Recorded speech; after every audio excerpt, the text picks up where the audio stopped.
Assalamualaikum warahmatullahi wabarakatuh. Jadi apa kabarnya anak-anak hari ini?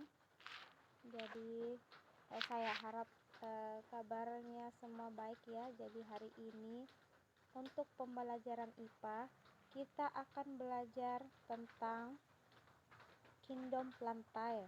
Jadi apa itu kingdom plantae?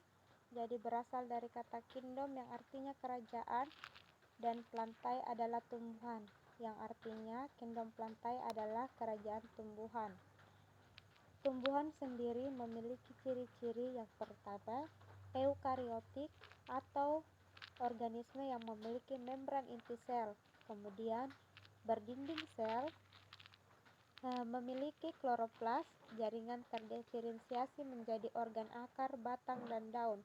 Dan terakhir, tumbuhan adalah organisme yang berperan sebagai produsen. Mengapa disebut dengan produsen? Karena dia dapat menyediakan makanan bagi makhluk hidup lain, utamanya bagi hewan dan tumbuhan.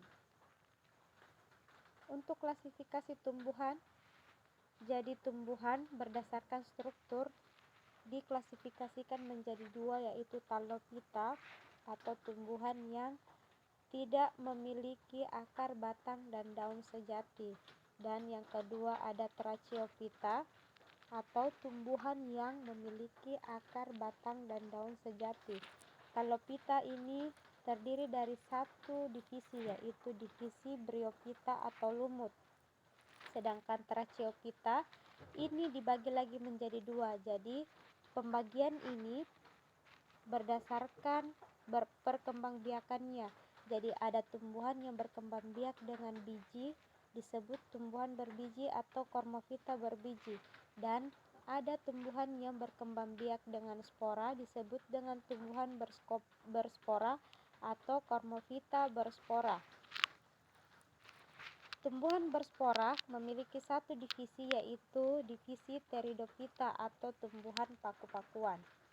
Sedangkan untuk tumbuhan berbiji juga terdiri dari satu divisi, yaitu Spermatophyta. Kemudian Spermatophyta ini dibagi lagi menjadi dua subdivisi, yaitu divisi Angiospermae atau tumbuhan berbiji tertutup, dan subdivisi Gymnospermae atau tumbuhan berbiji terbuka. Selanjutnya, tumbuhan Angiospermae atau berbiji tertutup ini dibagi lagi menjadi dua kelas. Dua kelasnya yaitu monokotil dan dikotil. Jadi kalau monokotil tumbuhan yang berbiji keping 1, sedangkan dikotil itu tumbuhan berbiji keping 2. Sekarang kita bahas satu-satu. Jadi tadi Talophyta atau tumbuhan tidak berpembuluh, tumbuhan yang tidak bisa dibedakan antara akar, batang, dan daun. Talophyta terdiri dari satu divisi, yaitu Bryophyta. Jadi Bryophyta itu adalah lumut. Ciri-ciri dari lumut yaitu satu, belum dapat dibedakan antara akar, batang, dan daun. Yang kedua, dia mempunyai struktur yang menyerupai akar disebut rhizoid. Jadi walaupun tidak punya akar, tapi dia punya struktur yang menyerupai akar yang disebut dengan rhizoid. Kemudian dia berkembang biak dengan spora, dan terakhir habitatnya berupa di tempat lembab. Makanya kalau misalkan musim kemarau, itu lumut-lumut di tembok akan mengering karena dia tidak cocok dengan tempat yang kering. Sebaliknya kalau di musim hujan, justru lumut-lumut di tembok itu akan terlihat hijau sekali dan terlihat subur karena dia cocok dengan tempat yang lembab. Selanjutnya ada Tracheophyta.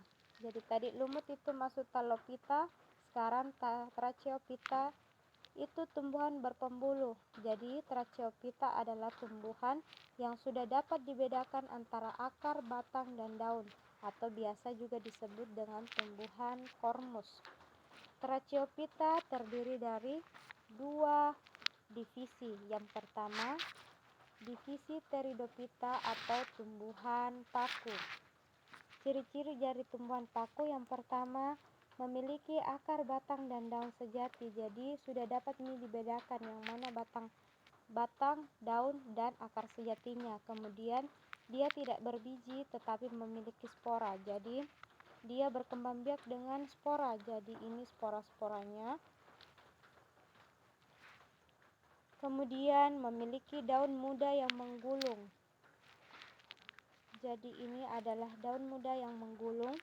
Kemudian dari tipe daun, ada dua tipe daun pada tumbuhan paku, yaitu yang pertama daun yang menghasilkan spora disebut sporofil. Jadi ini adalah sporofil, sedangkan daun yang tidak menghasilkan spora disebut tropofil. Selanjutnya, jadi divisi yang kedua dari Tracheophyta adalah spermatofita. Spermatofita ini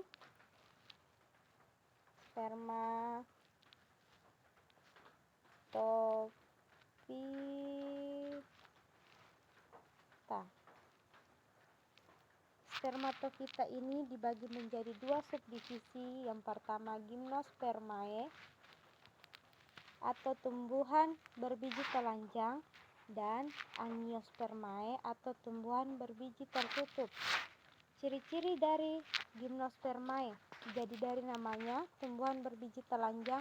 Mengapa disebut berbiji telanjang? Karena bijinya telanjang, tidak dibungkus dengan daun buah. Atau dengan kata lain, bijinya tidak berbuah, tidak ada buahnya. Kemudian alat perkembangbiakannya berupa strobilus. Jadi ini strobilus.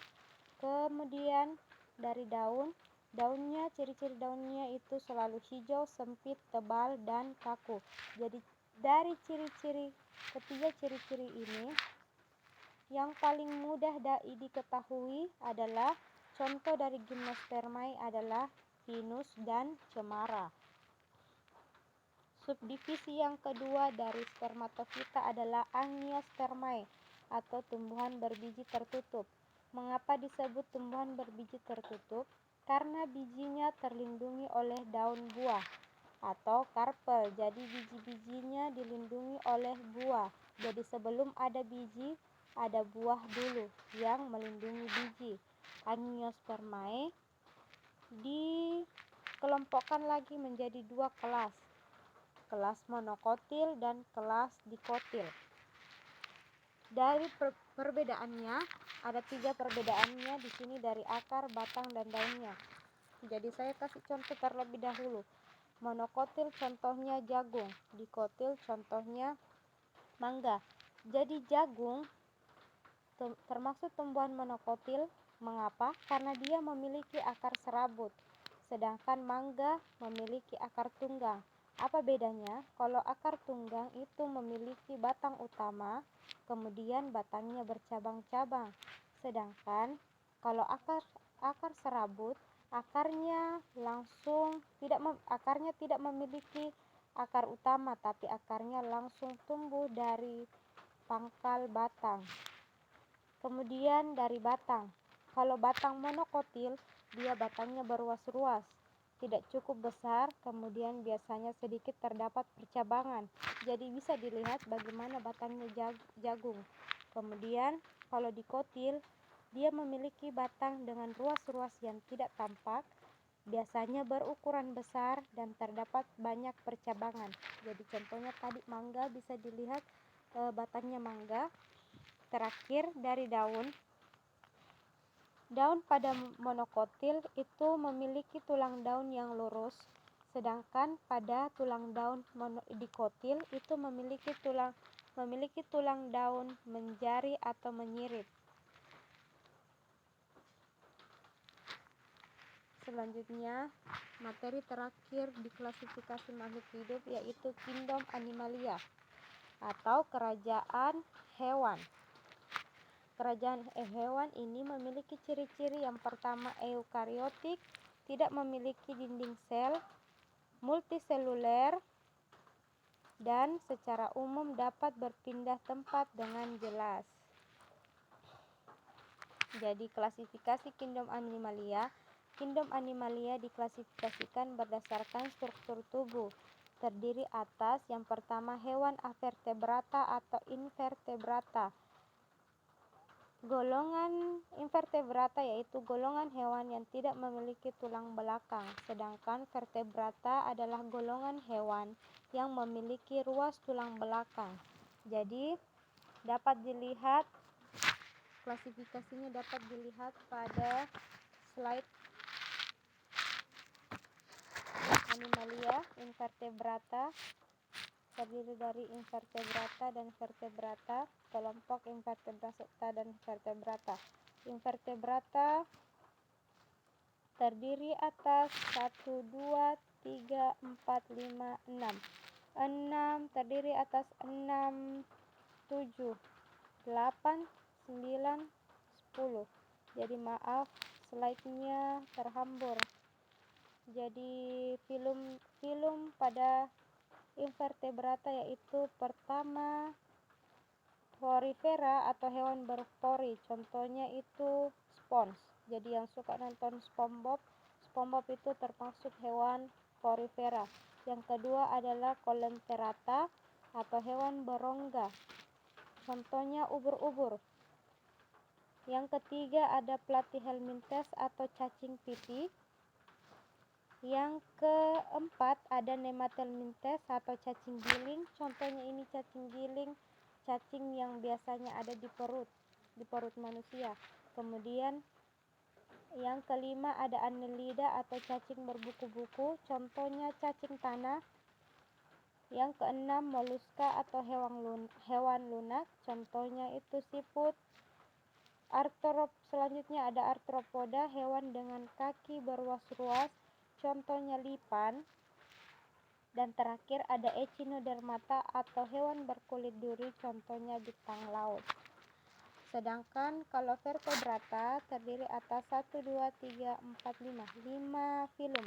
Ada filum Pisces atau ikan, amfibia, hewan yang hidup di dua dunia, jadi bisa di air bisa di darat, contohnya itu katak. Reptil, contohnya adalah buaya, kura-kura, kadal, dan cicak. Aves, hewan yang berbulu, contohnya bebek, ayam, burung. Dan terakhir ada mamalia atau hewan menyusui, contohnya kelinci, kucing, koala, kukang, dan sebagainya. Jadi sekian pembelajaran hari ini. Jika ada yang tidak dimengerti, silakan bertanya ke ibu. Untuk tugasnya, jadi ada tugas. Jadi tugasnya itu tuliskanlah ciri-ciri tumbuhan di bawah ini, kemudian dengan menggunakan diagram klasifikasi, tentukan klasifikasinya. Jadi yang mana diagram klasifikasinya? Jadi yang ini, diagram klasifikasinya itu yang ini. Jadi misalkan tadi contohnya jagung. Jagung itu memiliki akar, batang, dan daun sejati. Jadi dia masuk kelompok Tracheophyta. Kemudian dia berkembang biak dengan biji, jadi masuk dalam divisi Spermatophyta. Kemudian dia memiliki biji tertutup, jadi masuk subdivisi Angiospermae. Dan terakhir, dari ciri-ciri akar, batang, dan daun, dia akar serabut. Kemudian jagung itu akarnya serabut, batang berruas-ruas, tidak cukup besar, biasanya sedikit terdapat percabangan. Kemudian tulang daunnya lurus, maka jagung masuk dalam kelas monokotil. Jadi kalau ditulis akan seperti ini. Jadi di samping adalah, di sebelah sini adalah ciri-cirinya, sedangkan di sini adalah klasifikasinya. Jadi yang nomor 1 itu tentukan dulu apakah dia Tracheophyta atau Talophyta. Kemudian ditentukan divisi, subdivisi, dan terakhir kelas. Sekian dari pembelajaran hari ini. Lebih dan kurangnya mohon dimaafkan. Assalamualaikum warahmatullahi wabarakatuh.